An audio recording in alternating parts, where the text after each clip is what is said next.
Hello, இது 10th April Friday vlog. டே ரொம்ப லேசியாக போச்சு. பிகாஸ் எனக்கு மென்சஸ் டைம்னாலே இப்போல்லாம் ரொம்ப லேசியாக தான் இருக்கேனே. பசங்களுக்கு சிம்பிளாக சேமியா உப்புமா செஞ்சு கொடுத்துட்டு, நான் கோதுமை தோசை மொச்சை பயிறு பாயில் பண்ணிவிட்டு, ஃப்ரூட்ஸ் அண்ட் வெஜிடபிள்ஸ் எடுத்துகிட்டு ஸ்கூலுக்கு கிளம்பிட்டேன். அதுக்கப்புறம் லன்ச் பார்த்திங்கன்னா ஒயிட் ரைஸ், சௌச்சௌ கூட்டு, ரேடிஷ் பொரியல், எக்கு, தயிர், அப்புறம் வெஜிடபிள். ஈவினிங் பார்த்திங்கன்னா அம்மா வீட்டுக்கு வந்துட்டேன். தன்வி குட்டியை கூட்டிகிட்டு நீவே வந்திருந்தா, அவள் கூட கொஞ்சம் நேரம் விளையாடிட்டுருது. அங்கேயே டின்னர் முடிச்சுட்டு நாங்கள் வீட்டுக்கு வந்துட்டோம். தீக்ஷா ஒரு ஃப்ரெண்டு கூட கீழே இறங்கி விளையாட ஓடிட்டார்.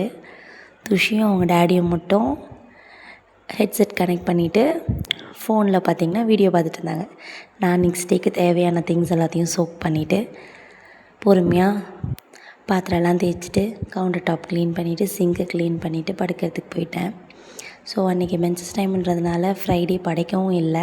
சரி, எப்படியும் தமிழ் வருடப்பிறப்பு வருது இல்லையா, ஸோ அன்றைக்கி படைச்சிக்கலாம் அப்படின்ற ஐடியாவில். ஆச்சரியமாக இருக்குது, ஒரு உமனுக்கு before marriage and after marriage எவ்வளோ சேஞ்சஸ் நடக்குது லைஃப்பில். இதுவே நான் பிஃபோர் மேரேஜில் இருந்தப்போ மென்சஸ் டைமாகவே இருந்தாலும் ஆக்டிவாக அண்ட் பொட்டென்ஷியலோடு இருப்பேன். பட் இப்போ அப்படியே ரொம்ப ஆப்போசிட். 2 பேபிஸ் டெலிவரி ஆனதுக்கப்புறம் உடம்புல ஸ்ட்ரென்த் இல்லை, ஸ்டாமினாவில் லேசியாக தான் ஃபீல் பண்ணுறேன். எனிஹவ் எல்லாத்தையும் தாண்டி தான் வரணும், வேறு வழி இல்லை. நான் பீஸ்ஃபுல்லாக தூங்க போயிட்டேன். நீங்களும் ஹாப்பியாக தூங்குங்க. என் வீடியோ பிடிச்சிருந்தா லைக் அண்ட் சப்ஸ்கிரைப் பண்ணி